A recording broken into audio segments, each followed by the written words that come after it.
everyone. My name is Harper Garcia and I am an educational presenter at the National Museum of the Marine Corps. Thank you for tuning into our STEM program, From Ships to Shore, Keeping Marines Afloat. We are so excited to provide you and your classmates with this virtual experience. In this distance learning program, you will learn about the origins of the Continental Marines and the basics to why things like ships float in water. During this lesson, we will also investigate 4 concepts: displacement, density, upward buoyant force, and surface area. But before we dive into the science behind why ships float, we need a little historical background information on the Revolutionary War and the role Continental Marines played. In the 18th century, Great Britain had the largest empire in the world. The 13 original colonies were part of that vast colonial empire. The resources and taxes from the colonies helped the British Empire to thrive and expand. The colonial people also helped with territorial expansion and wars, such as assisting the British in their victory in the French and Indian War in 1763. Due to the high cost of this war and the cost of protecting the colonies, the British government passed new tax laws to help recoup the loss of money. These laws were first being passed in 1764 with the Currency and Sugar Acts, the Stamp Act in 1765, and finally the Townshend Acts in 1767, which further taxed goods coming into the colonies, including tea. While the colonists were being taxed at a fraction of what those who lived in England were, they still began to feel resentment towards the British government because they did not have representation in Parliament and therefore did not have a say in how the funds were being spent. Resentment, protest, and boycotts grew, and in response, British troops were sent to the colonies to ensure the enforcement of these new laws, which led to further unrest. Tensions would finally boil over on the 5th of March, 1770, when a group of British soldiers opened fire on an angry mob of colonists, hitting 11 and killing 5. This would be known as the Boston Massacre. All of the Townshend Acts except the tax on tea were repealed 1 month later in April. But the resentment towards the tax on tea would contribute to the destruction of 10,000 pounds of tea on the 16th of December, 1773 in Boston Harbor, later known as the Boston Tea Party. As punishment, the British passed the Coercive Acts, known in the colonies as the Intolerable Acts, in 1774, a series of 4 acts which included things like closing the port of Boston and allowing British troops into the homes of citizens without permission of the owner, or the Quartering Act of 1774.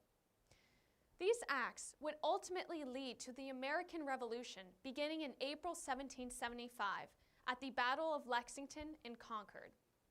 Now that the colonies were at war, they needed an army, navy, and Marine Corps to fight the well-established and experienced British military. The Continental Army would be established in June of 1775, the Continental Navy in October, and on the 10th of November, 1775, 8 men gathered at Tun Tavern in Philadelphia. The Second Continental Congress authorized Captain Samuel Nicholas on that date to raise 2 battalions of Marines. It is now regarded as the Marine Corps birthday. The Marines were modeled off of the British Marines, who were the law enforcement and sharpshooters on board naval vessels. When engaged in a sea battle, the Marines would go aloft into the fighting top of the ship, which gave them a better vantage point to shoot. Ships engaged in combat at sea would often get tangled together by falling masts and sails, and when fighting became close, the Marines were called to the main deck to fix bayonets and board the opposing ship to fight the British in hand-to-hand combat. Boarding axes helped cut away rigging and wreckage. Marines fought in many sea battles during the American Revolution. Continental Marines also took part in amphibious landings. After all, Marines are known as amphibious fighters, meaning they operate on land and sea. They took part in the first landing of American Marines and sailors on foreign soil when they landed in Nassau, the crown colony of the Bahamas. On the 3rd of March, 1776, 234 Marines and 50 sailors landed there and raised the Grand Union flag in the name of the Continental Armed Forces. In all, approximately 2,200 Marines fought in the American Revolution. After the war, the Marine Corps was disbanded in 1783 until it was officially established in 1798. So how do you think a naval vessel filled with sailors and Marines, supplies, weapons, and rigging floats? Wood floats, but a cannon made from iron does not. How does a ship that weighs thousands and thousands of pounds stay above water? Well, it has to do with the 4 key concepts I mentioned at the beginning of this video: displacement, upward buoyant force, density, and surface area. Displacement is the amount of fluid that is pushed away from a fully or partially submerged object. Envision a bucket full of water. If you filled the bucket completely to the top and then put something heavy in it, like a golf ball, what would happen to the water in the bucket? It would spill over because the golf ball took up room in the bucket. Now, imagine yourself sitting down into a bathtub half full with water. The water level rises as you submerge yourself. The water is being pushed aside to make room for you. In the example of the bucket, there's no place for the water to go, so it splashes out. In a bathtub, as long as you don't completely fill it, you can watch the water level rise as you lay in the water.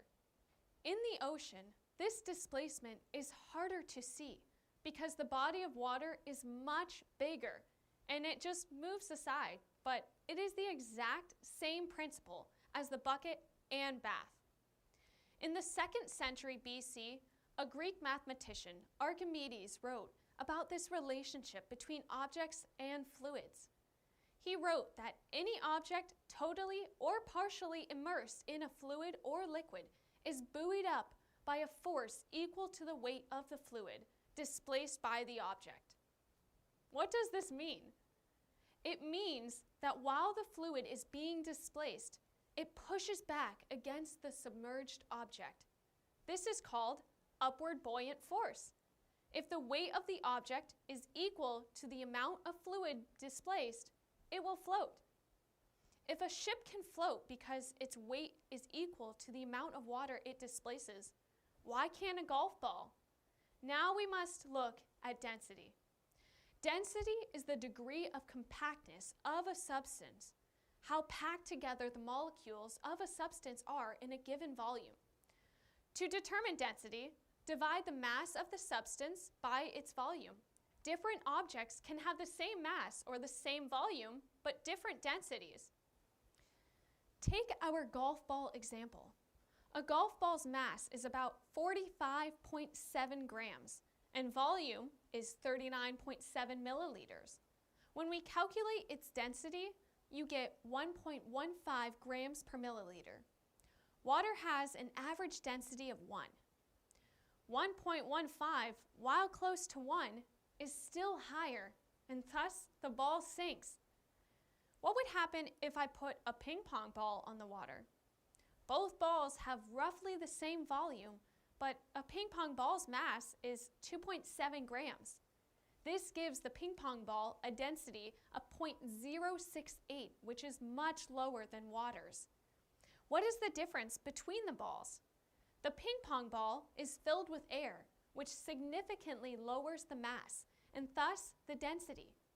This applies to our ships too, but in this case, the air changes the volume. The material of a ship might be heavier than the water, but it only forms the outer layer. Inside, the ship is air, which is negligible in weight, but it does add to the volume. The mass of the ship as a whole has to be divided by the volume.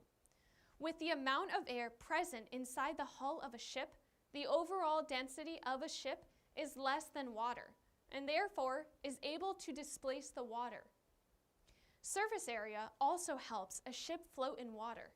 The larger the surface area that touches the water, the more the ship is able to distribute its weight and therefore displace its weight in water.